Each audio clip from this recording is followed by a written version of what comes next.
I mentioned two trends on the periodic table. One was atomic size, and the other was electronegativity. Now, electronegativity is the tendency for one atom to want to attract electrons from a neighboring atom. Electronegativity. All atoms have different electronegativities.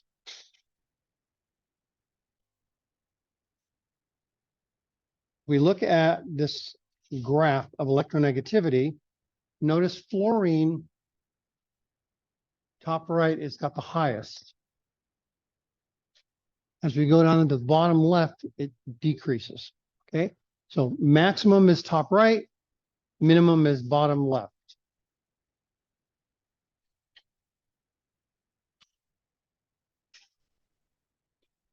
Now, if we have a bond,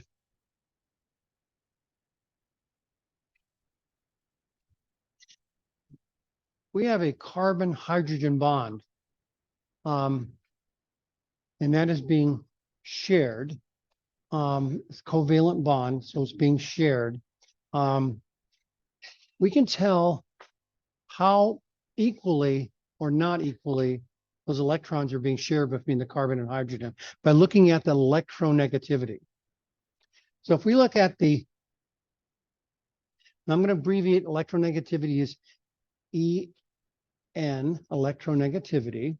So if the change in electronegativity is greater than or equal to 0.5,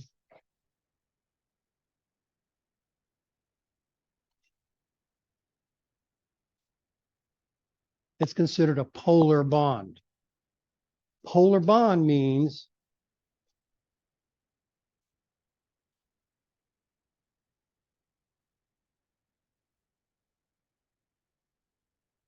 non-equal sharing of electrons.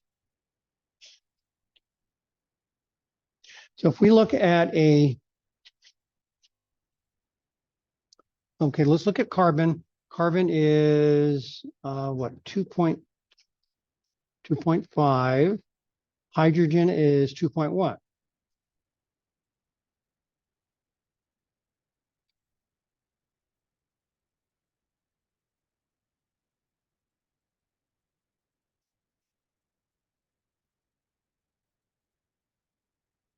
So the bond between carbon and hydrogen is nonpolar because it's less than 0.5.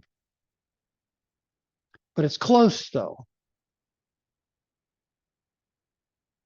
So it's starting to become polar, but it's not quite there yet. So it's officially nonpolar. Okay, if we look at a fluorine-fluorine bond, now fluorine is 4 electronegativity, but when we subtract 0, that means that is a very non-polar bond, even though fluorine is very electronegative. But because the electronegativities are equal, when you subtract them, you get 0. Okay, so we have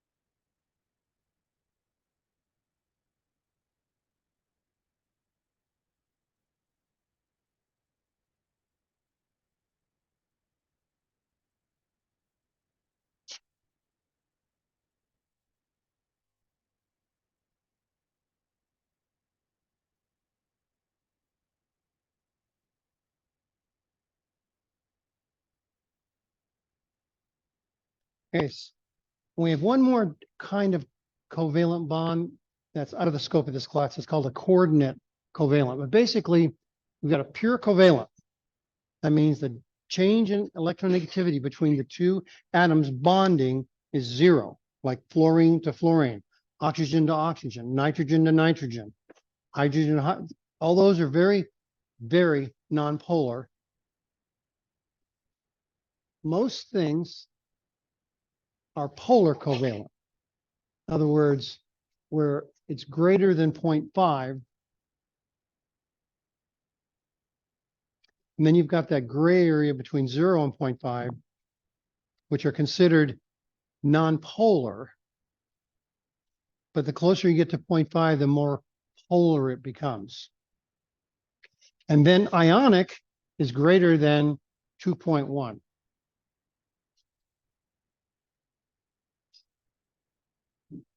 So just to be clear now,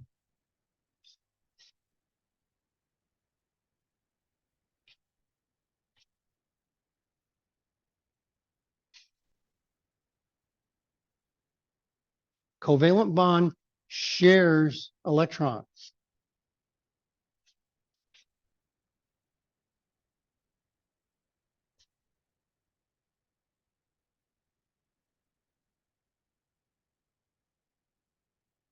Ionic bond transfers an electron.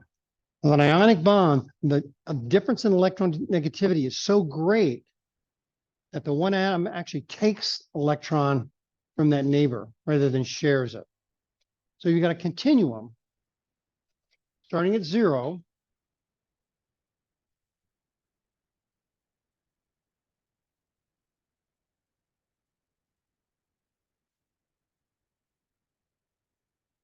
And goes to 4.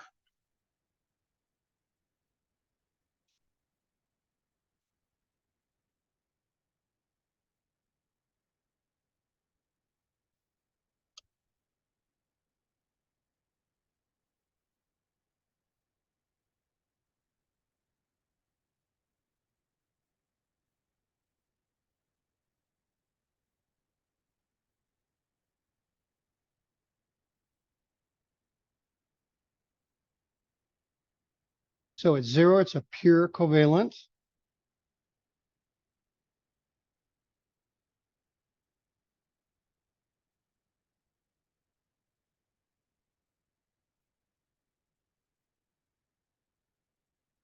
So from 0.5 to 2.1, it's a polar covalent.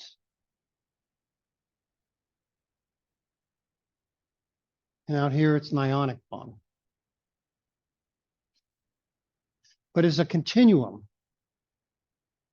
Big gray area going from, let's call this white, ionic, all the way to black. Gray in between. So anytime you have a molecule, either going to be ionic or covalent. And then within the covalent area, it's going to be polar or nonpolar or 0, the range.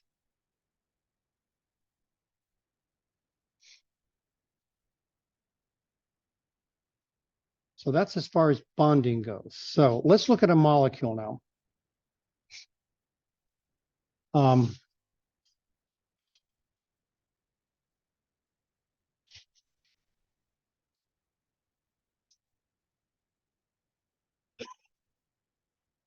Let's,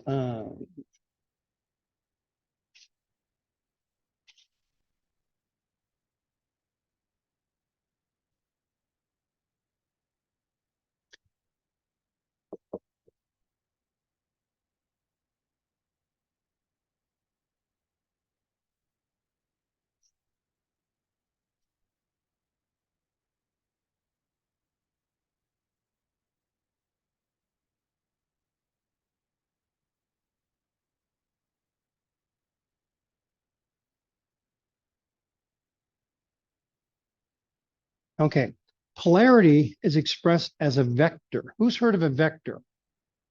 Okay, vectors are made up of 2 parts. They have direction and they have quantity.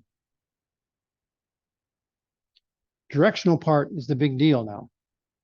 So when you have a molecule and you have an electronegativity of, say, 1, and you have another difference in electronegativity of 1,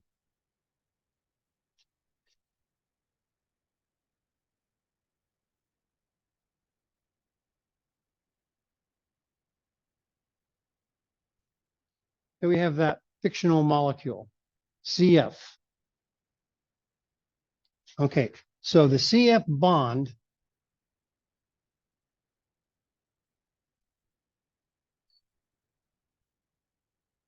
C is 2.5 and F is 4.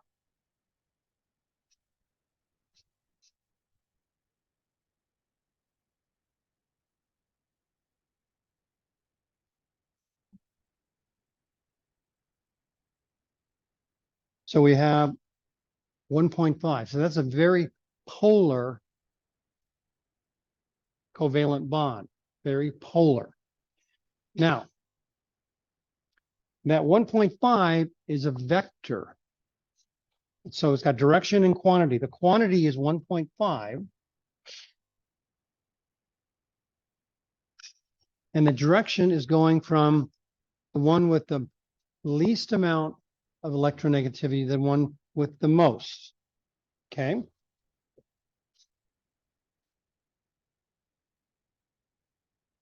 So for the top CF bond, that's what the vector looks like. The quantity or the length of that arrow is going to be 1.5. We have another CF bond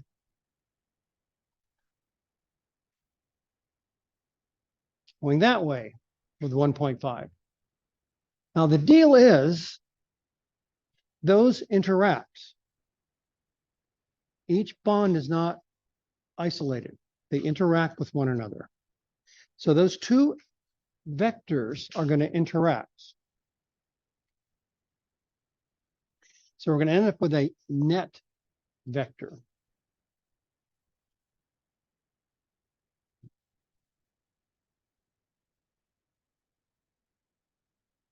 That looks like that.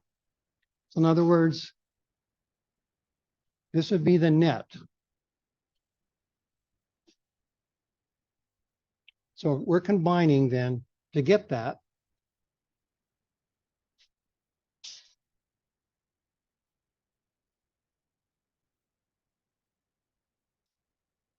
Those two vectors.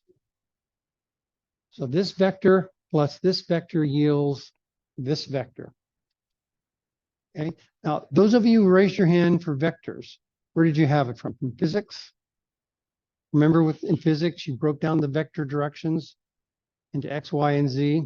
You have X component, Y component, Z component. Those are going to add individually. Okay, so you need to look at the net vector, the net polarity, not the individual ones. So in this case, we have a net polarity going to the right.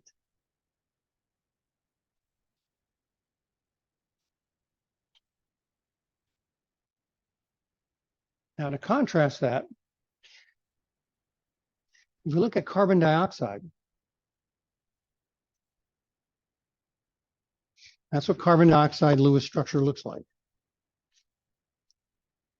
CO double bonded, CO double bonded. Now, if we look at carbon, as far as its electronegativity and oxygen,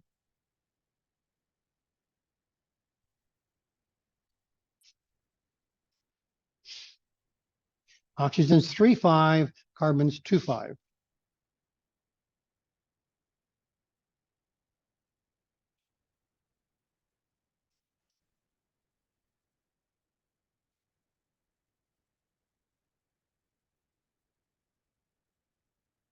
Okay.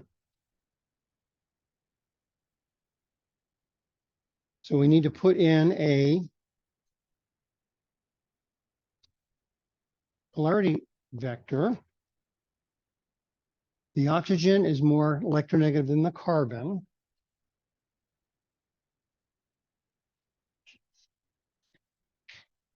So we have two vectors, one for each, CO, CO.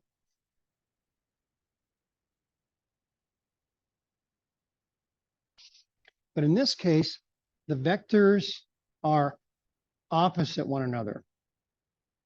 The quantity is 1, but the direction is opposite. So guess what happens?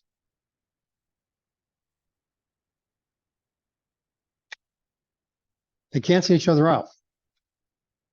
Huh? Yeah. As long as the quantities are equal and directions are opposite, they cancel.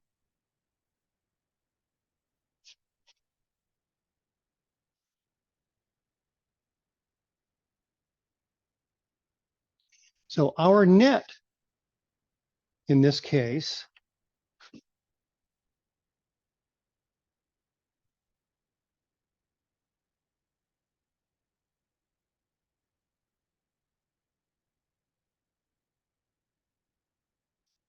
is no net because they cancel each other out.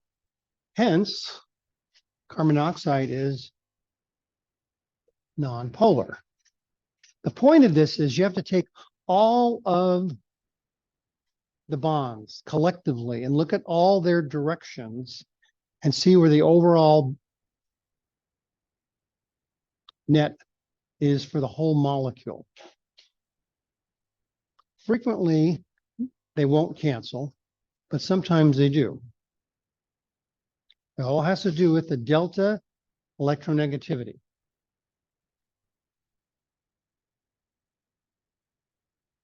Okay, so these are very different molecules.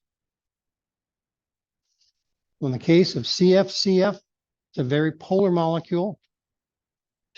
In the case of COCO, a very nonpolar molecule.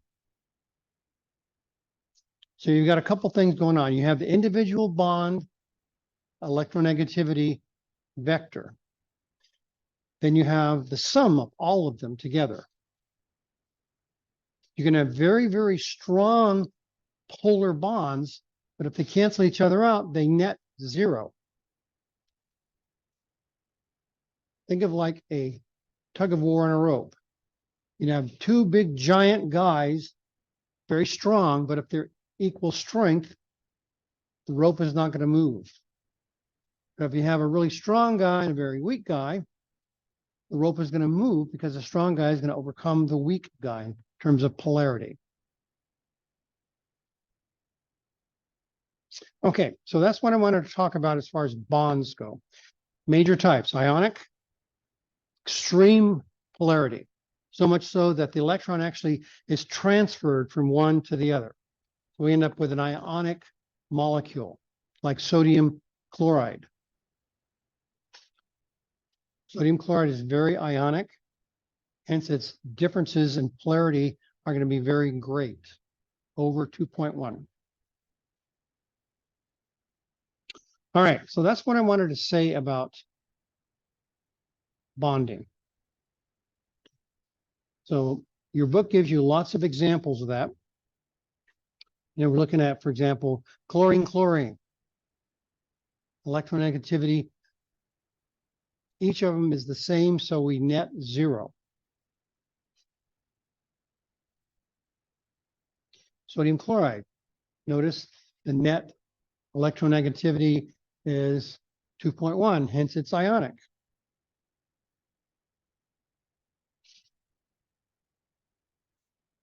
Okay, all right, so are there any questions about that?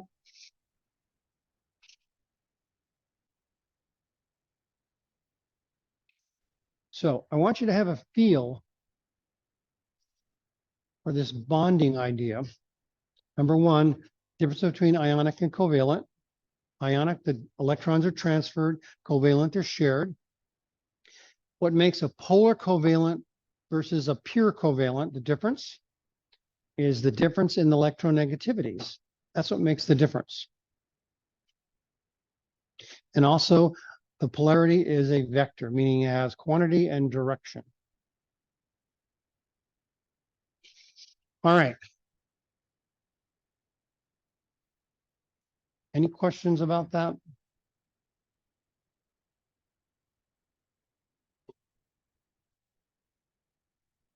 Okay.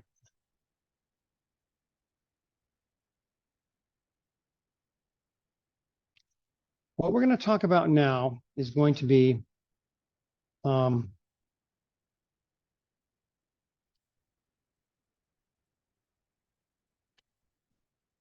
chemists and physicists for the longest time have,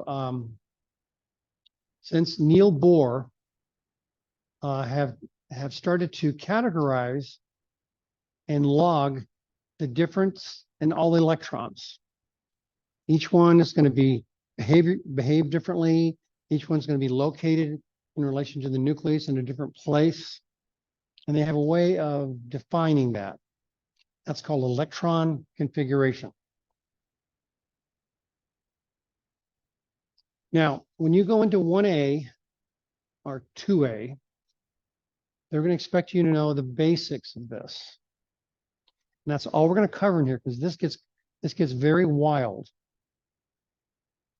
And it'd be really good for you to have a basis for when you start talking about this. Because when you look at uranium, how many electrons does uranium have? Uranium's on the very bottom here, 4N. How many electrons does neutral uranium have? You need to know this for tomorrow. 92. So as far as a physicist is concerned, you need to classify all 92 of those electrons. There's a whole bunch of them. Versus helium. How many electrons does helium have? 2. So that's really easy to classify those. So, Bohr. One of the things the Bohr theory says that electrons have organization. And they are organized on orbitals.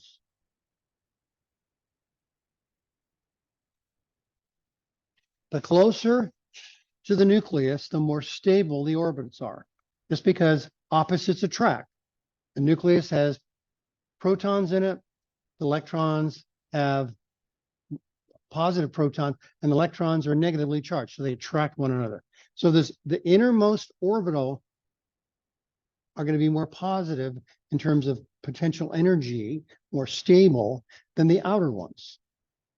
So when you're putting together these atoms, you have to fill the inner orbitals first because they're more stable. Those are the core electrons. Okay, Bohr says the first orbital is the most stable, but it can only have 2 electrons.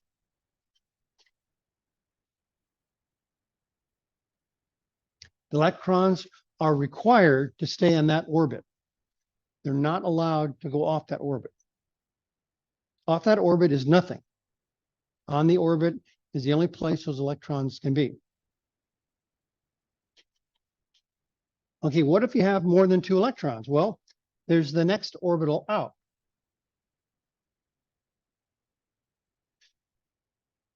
That orbital can hold 8 electrons, max.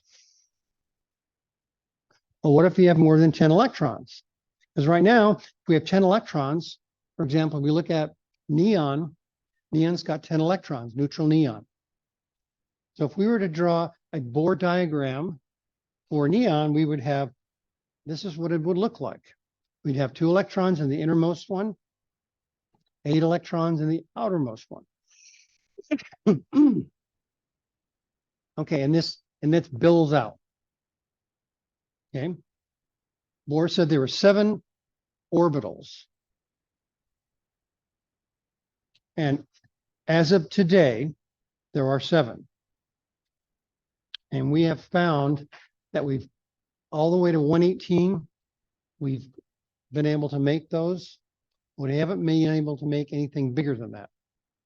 So as of today, we have 7 orbitals that'll house 118 electrons.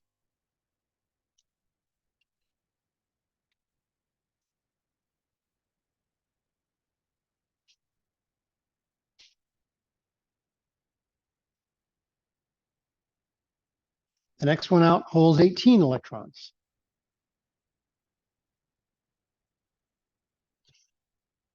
Okay. Now,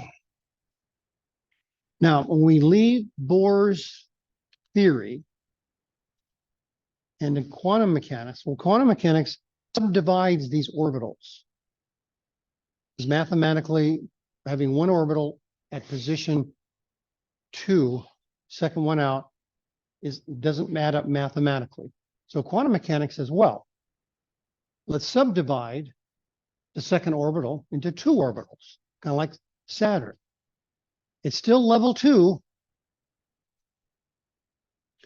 but we've subdivided it.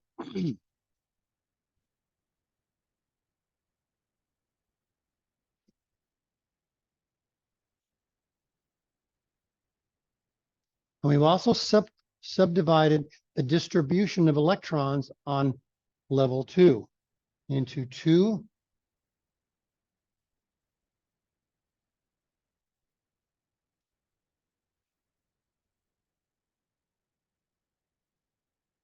so the innermost one, and we're going to number these.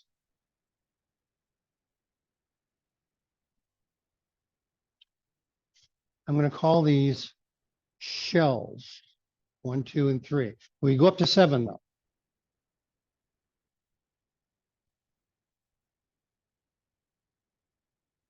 And what do you think, if we call these shells, what do you think we call the divided orbitals?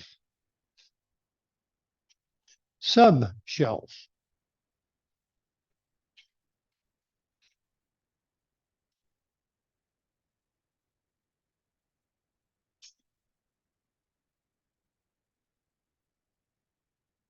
So shell number 2 has 2 subshells. And we have names for those.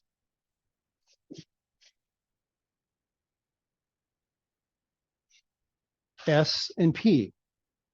So the S contains 2 electrons max. The P subshell contains 6 electrons max. If we go down to shell number 1, there's no subshell to it. So it is just S. So now we can call electrons S electrons and P electrons. The S electrons are located in shell 1. We have S electrons in shell number 2 and the innermost suborbital. Now we also have P electrons in shell number 2, and it's the outer subshell. So all we're doing is we keep subdividing this down. And we get to uranium, we've got S electrons, P electrons, D electrons, and F electrons. So you can see how complicated this gets. That's why we're sticking to the low numbers. Okay, is everyone okay so far?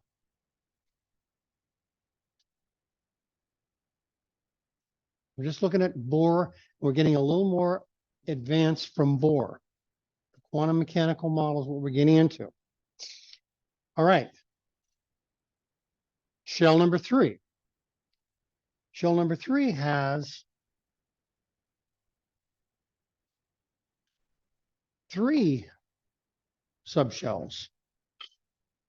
It has S, P, and D.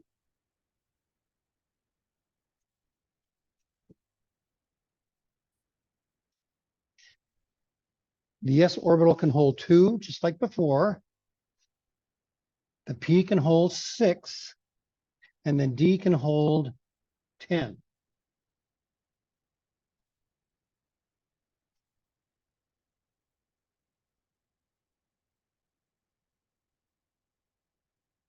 Now we are going to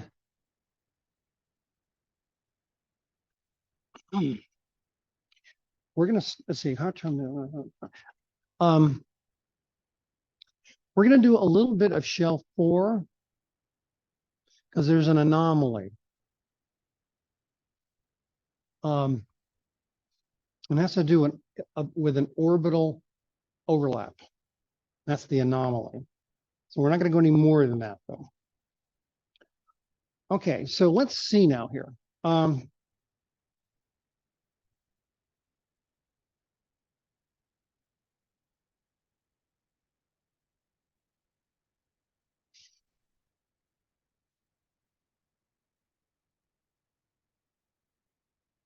So the s orbital holds 2 electrons max. P orbital holds 8 max. And then sometimes the P is included with the D, so the D can hold 10.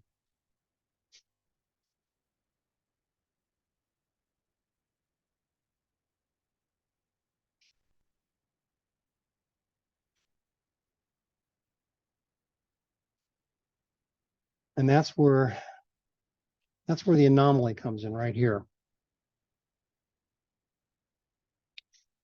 We talk about level number 4. Level 4 is kind of strange. The S part of 4 and the P part of 4 is real straightforward. It's the other part of 4 that's weird. Okay, so I want to start talking about how do you configure the electrons.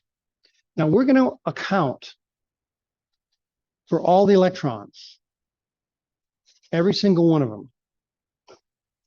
We look at the periodic table, remembering the maximum number of electrons is 2 for S, 6 for P, 10 for D, and then when we get down into the F's, that's 14. Okay, so we have periods, and we're calling periods shells. Now remember on Bohr's atom, those apply to orbitals. So for period 1, that's orbital 1, shell 1. And the only subshell in level 1 is S. And we go to 2,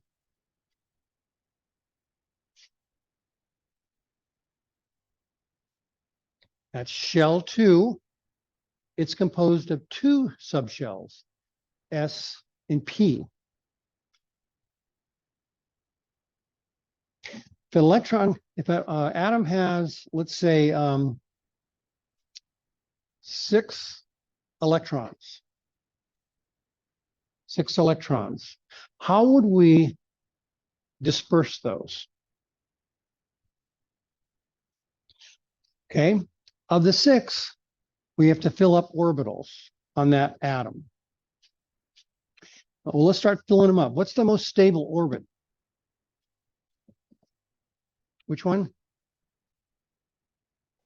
First one, the closest one. So shell number 1. How many can fit in shell number 1?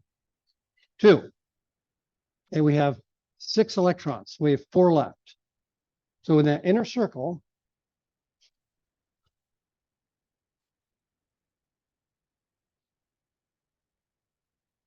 that one S is going to have 2 electrons in it. The other 4 are going to be dispersed at the next shell out, which consists of 2 orbitals together. They're suborbitals of one another.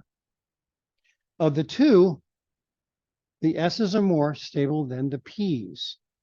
So the S's are going to get filled first. Then we put the remainder in P's. Okay, so let's do a diagram exactly of that. We've got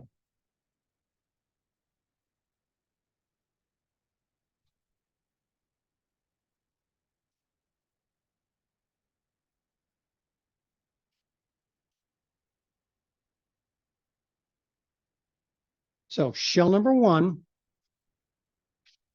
is totally full. You only hold 2. Okay, well, let's go to the next stable orbital out as we go outward from the nucleus.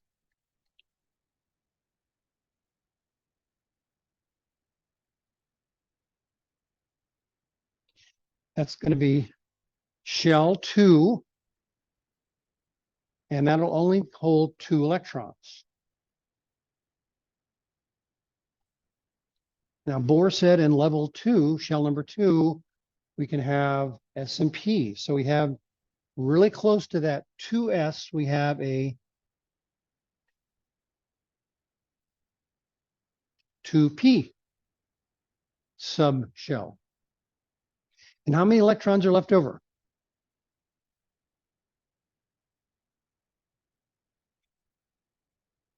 2. So that's how the electrons are distributed for carbon. So we have 2 and 1s, 2 and 2s, and 2 and 2p. So instead of drawing circles like this all the time, there's a shorthand way of doing this.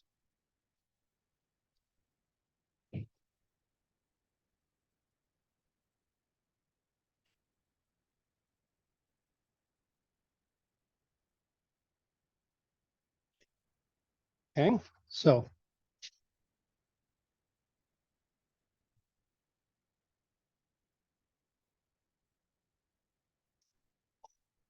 the first big number is the shell number.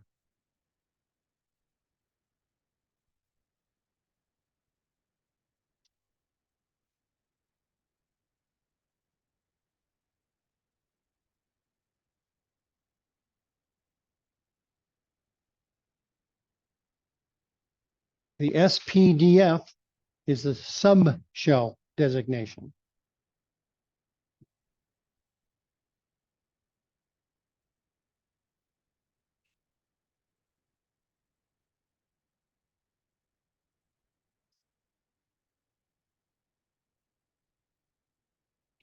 And the superscript is the number of electrons in the subshell.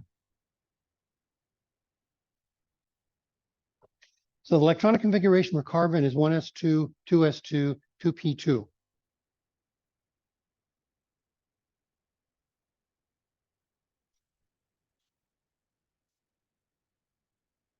Okay, now did everyone follow me when I did that?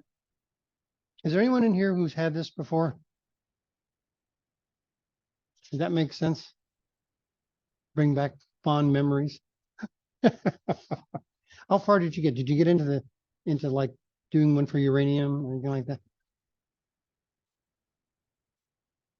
Oh, COVID, yeah. Right. Okay, so let's do another one. Let's do one that has more electrons than carbon. Let's do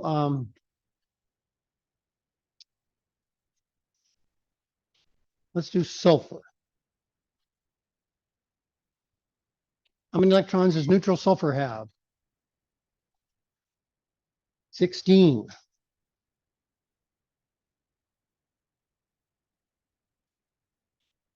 Okay, so orbital number 1.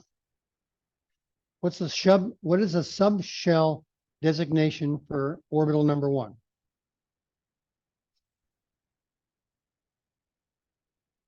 Remember, the subshell is an S only. How many electrons can we put in that first one, in the S's? 2. Okay, and we have 16 to do this with. 16. Okay, so that means we have 14 more to configure. Let's go to orbital number 2, shell 2. Remember, shell 2 is composed of 2 subshells, S and P.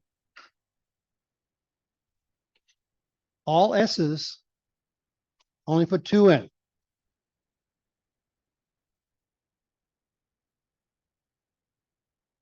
What about the P? How many can fit in that? 6. We're at 10 electrons now. We still have 6 more to go. So now we're going to go out to the next shell out, the next orbital out, 3, and we start at S again.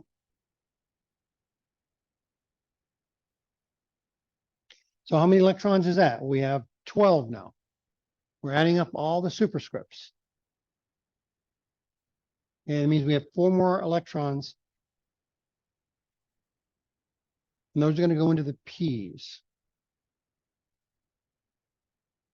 So that's the electronic configuration for sulfur. 1s2, 2s2, 2p2, 3s2, 3p4.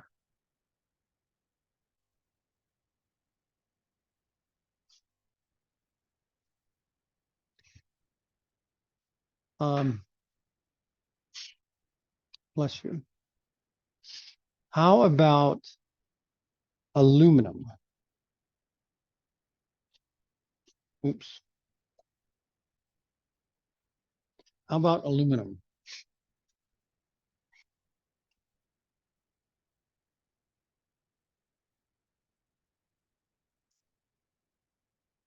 Thirteen electrons. Go ahead and try this on your own. Now it's going to look similar to sulfur. Has a similar ballpark number of electrons.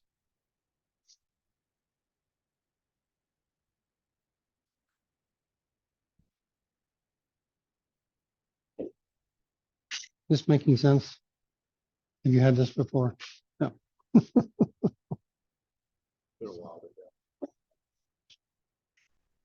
You think you can do uranium?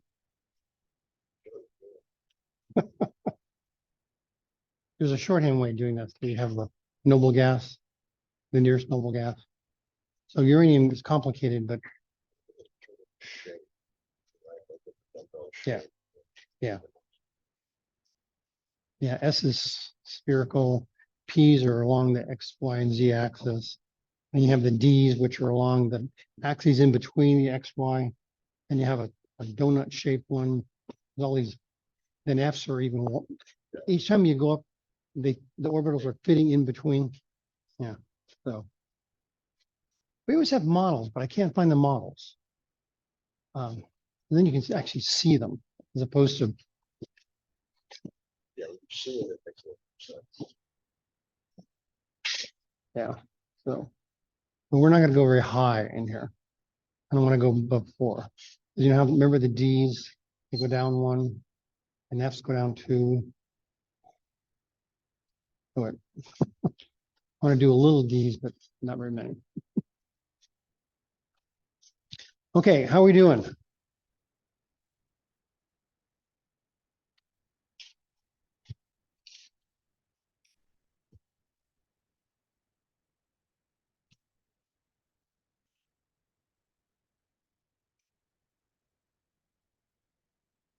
Did you start from the beginning and go out? Okay.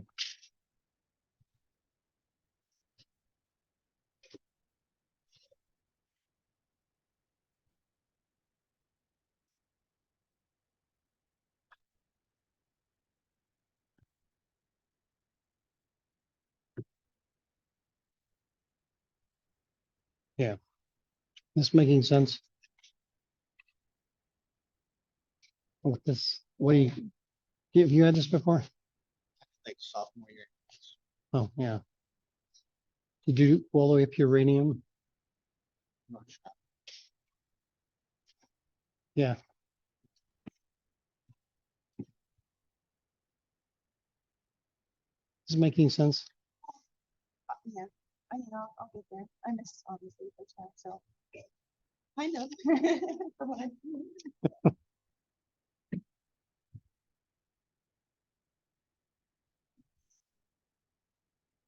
Okay, so let's do this.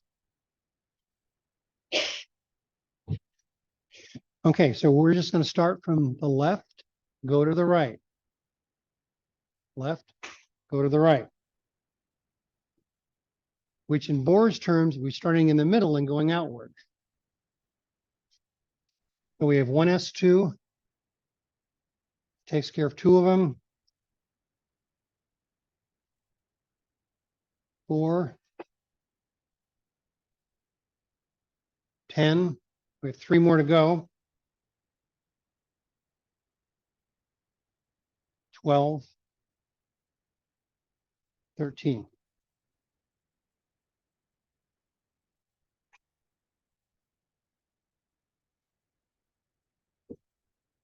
Okay, now I want to relate this back to the periodic table.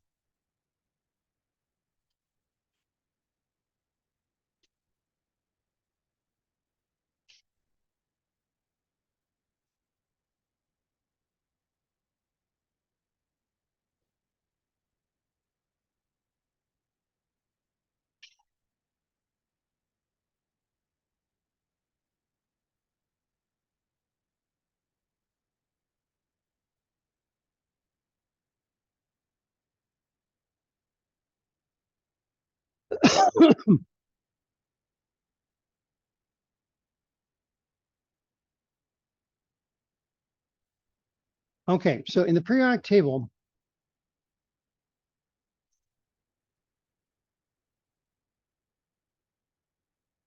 we can look at an atom and look at its core electrons and its valence electrons and assign them an S, P, D, or F block.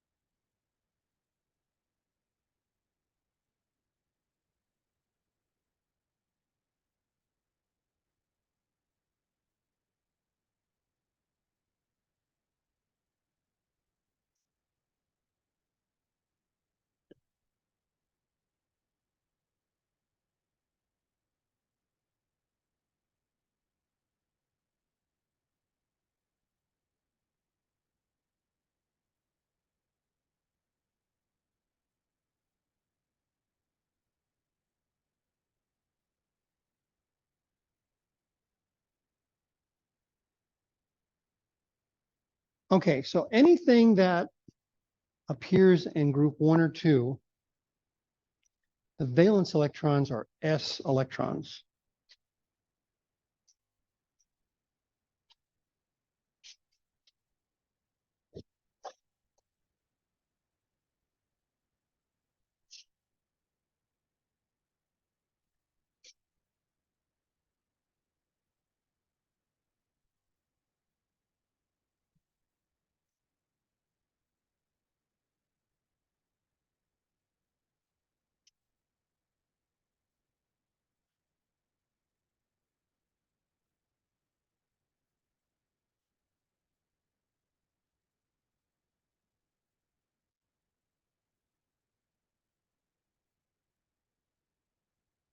Anything over here, so this is going to be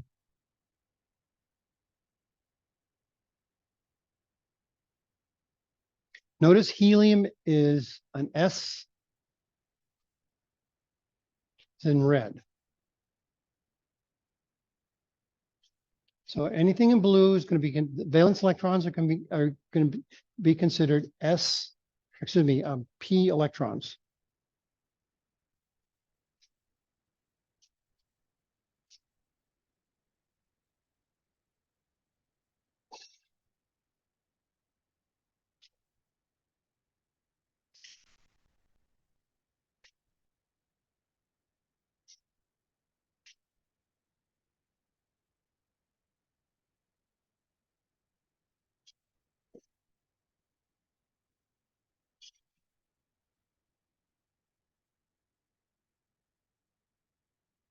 In the middle there, those are D electrons, D block electrons.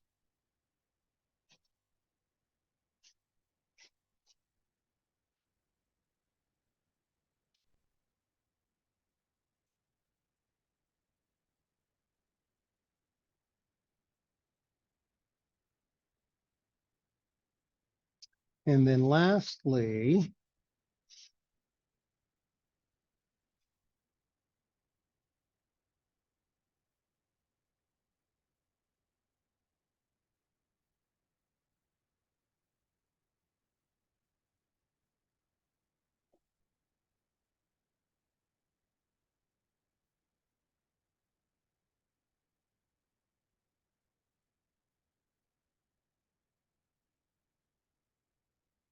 those are F electrons.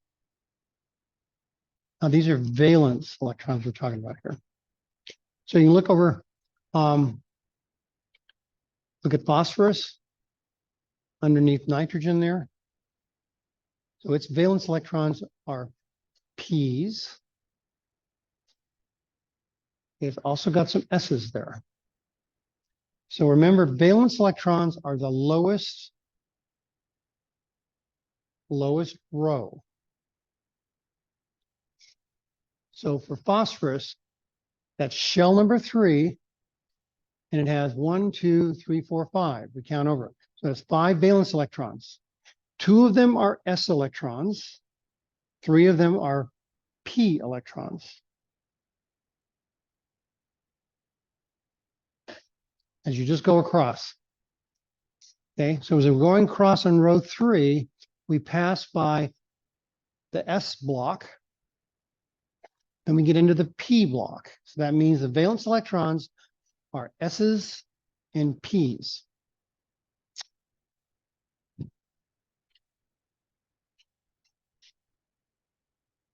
Let's go back to aluminum over here on the left. Okay, aluminum is over here in the P block. So aluminum would have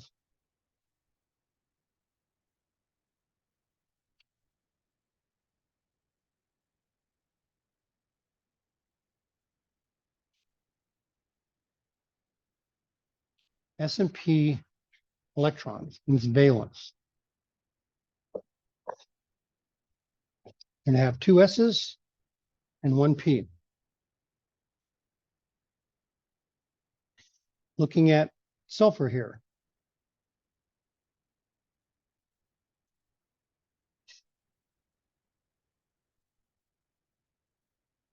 We have 2 S's, okay, 4 P's.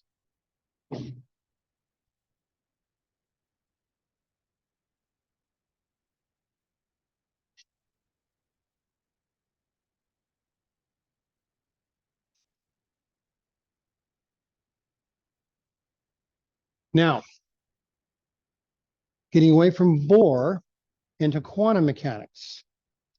Quantum mechanic model says that Bohr's orbitals had to be subdivided. Well, the other thing about quantum mechanics is that the subshells also need to be subdivided.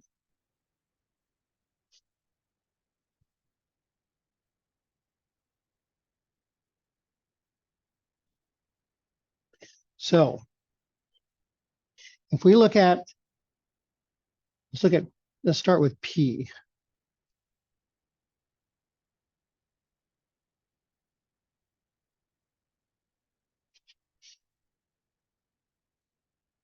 Okay, so what's the maximum number of electrons can go in the P subshell?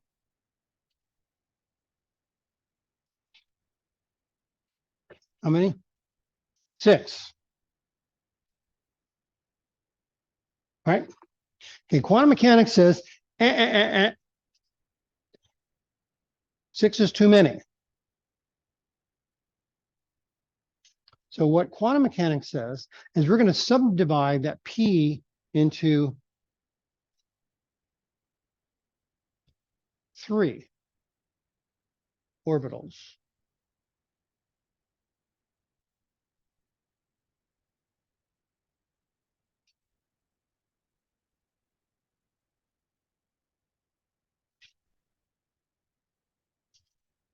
And 2 electrons go in each orbital.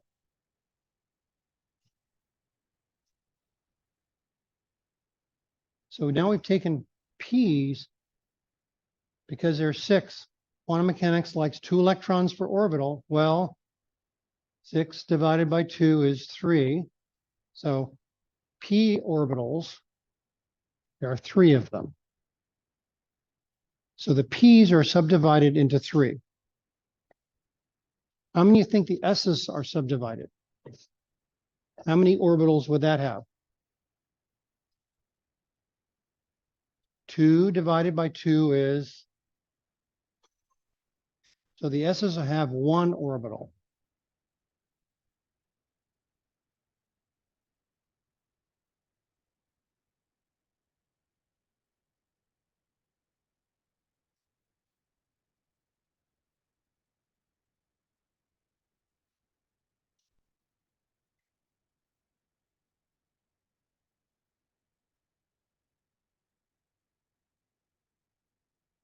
Okay, Ds have 10 electrons. How many orbitals are in D? 5, right.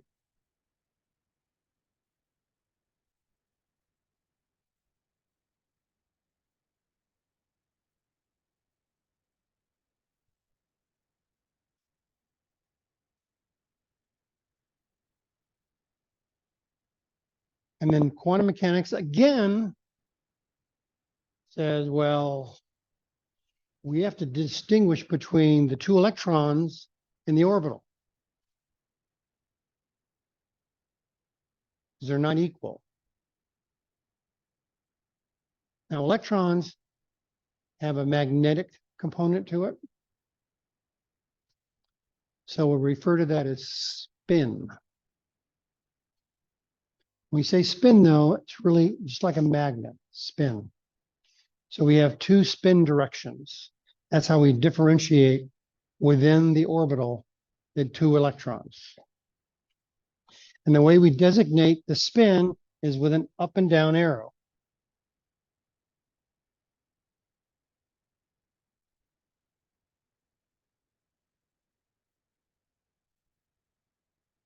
The up and down arrow denotes spin. So now we've gotten down to the electron level. That's what quantum mechanics was all about. So every electron has 4 parts. It has a shell, subshell, an orbital, and a spin. Where Bohr said, just orbital 1, orbital 2, orbital 3. And the math didn't work out. So go to quantum mechanics. If you're in a chemistry major, you take a class called physical chemistry. And it's the hardest class you'll ever take in your entire life. And there's a whole quarter spent on quantum mechanics, the whole quarter. And the reason why you have to take calculus as a chemistry major is for that class. You do all this fancy math in there. Okay, so let's now dig deeper into this, okay? So we've dug down to the spin level of the electron. So let's look at these, let's look at sulfur again. Now let's go back to carbon. Okay, for carbon, it's 1s2, 2s2, 2p2. Now, the 1s represented by that, the 2s represented by that,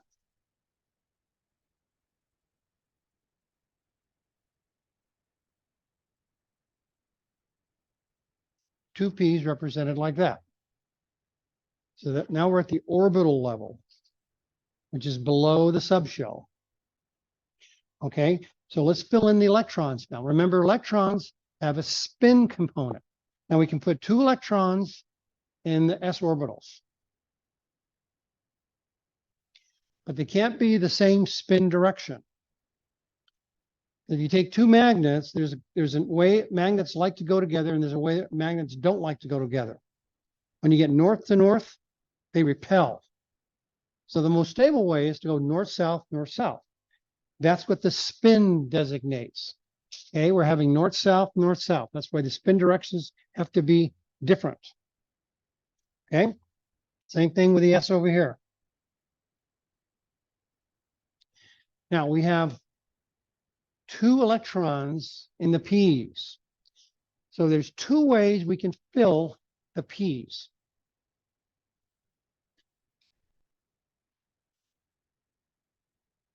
Way number 1 is like this. Way number 2 is like that. So which do you think is more stable? Bottom or top? You got to vote on the top one. Top. Sounds like tops. Anyone going to go for a bottom? All right, hate to tell you guys, the bottom one is more stable. Remember I said nature likes symmetry?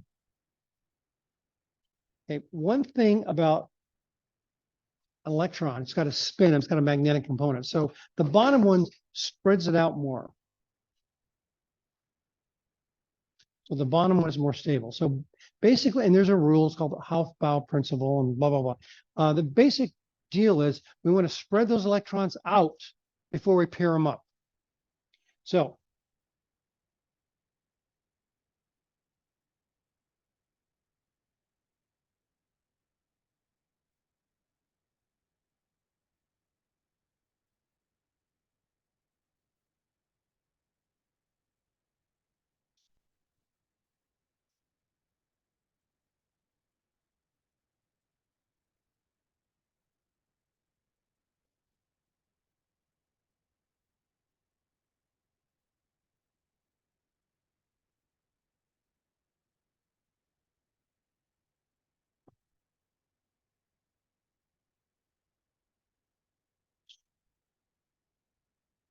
okay, so as we're filling the P, D's, and F's, we're going to fill them one at a time until we have to then pair them up.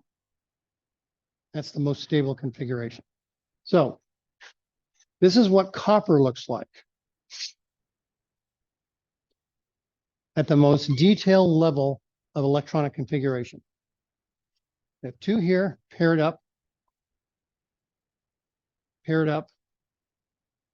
not paired up. We'd have to have 4 electrons in the P's before it starts to pair up. We fill each one with 1 electron, and then we start pairing up again.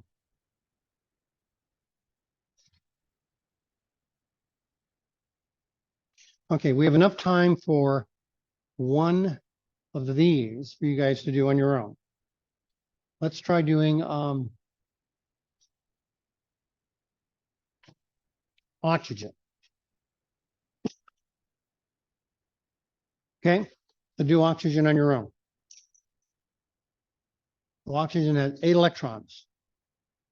Write an electronic configuration for oxygen, include the orbitals with all the electrons in there.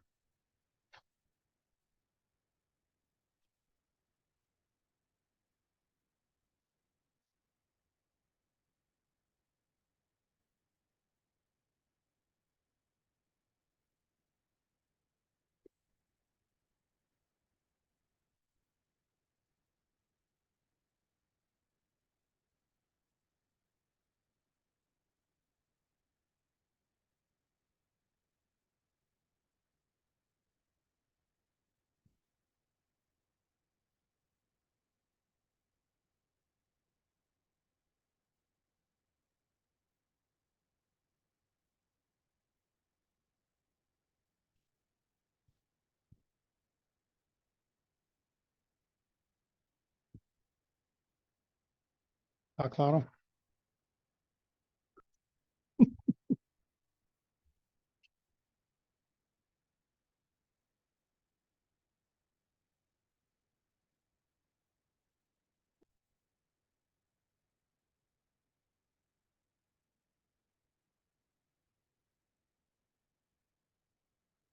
Is making sense?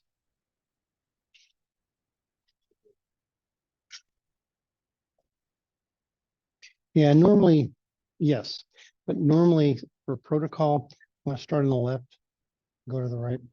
So instead of pairing that one, I'll just pair that one up instead. But it's correct, so it's just the protocol, that's all.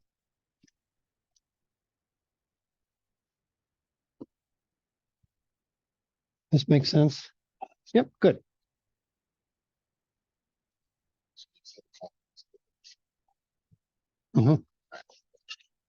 Bottom number is the isotope number.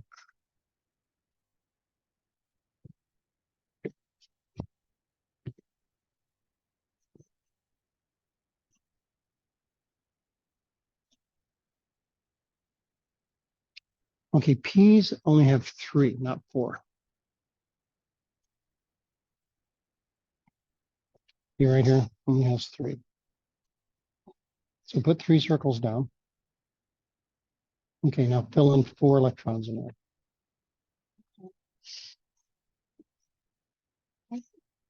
What would you put? It's okay to pair them up. So just start with 1, 1, 1. All the same way. Okay, now we have one more to go, right? Yeah. Okay, pair up the first one then with that one. It would be the first one. Is it And- always the first one? Protocol goes left to right, but it's just protocol. Okay. Main thing is you paired up one of them. That better? So it's always the P's 3, never anything else, no exceptions. No matter what. Higher. Well, we won't go higher than 6 though. Yeah, but even though it would be 6, it'd still be 3. So, Yep, it's always 3. It's always 1, no exceptions, always 3. With D's is going to be 5, yeah. always, and then F's is going to be 7. But the main thing is, for now, make sure you understand that SP's and D's. We haven't done any D's yet, so that'll be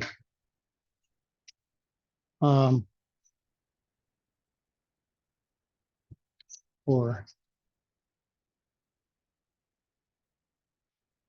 So how many P's are there?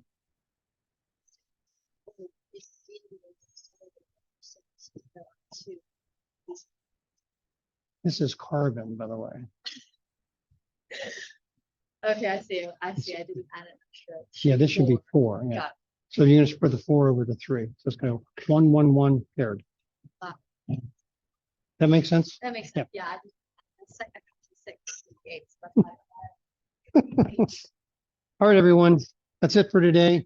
I'm going to continue this tomorrow. We're going to get into the D's tomorrow. No, you need to account for 4. You only accounted for 2. So I gotta add, No more circles. and then Always- just add in one. Yeah, we'll start pairing. Yeah, fill out the 3, then pair it up. So you need to have 4 electrons in the 3 circles. And it's always 3, never anything else. You know approximately. I posted The from 16, September 16th. Oh. And I obviously haven't looked at it today. Yeah. Probably this week. Oh, for sure, for sure. I want you to study for the test though. Yes, I'm gonna be working on Don't that. worry about this. No, I know, I just, eventually I need to. You're right, eventually. Eventually. Okay, thank you. Sure. Yes. Let me stop the recording so that.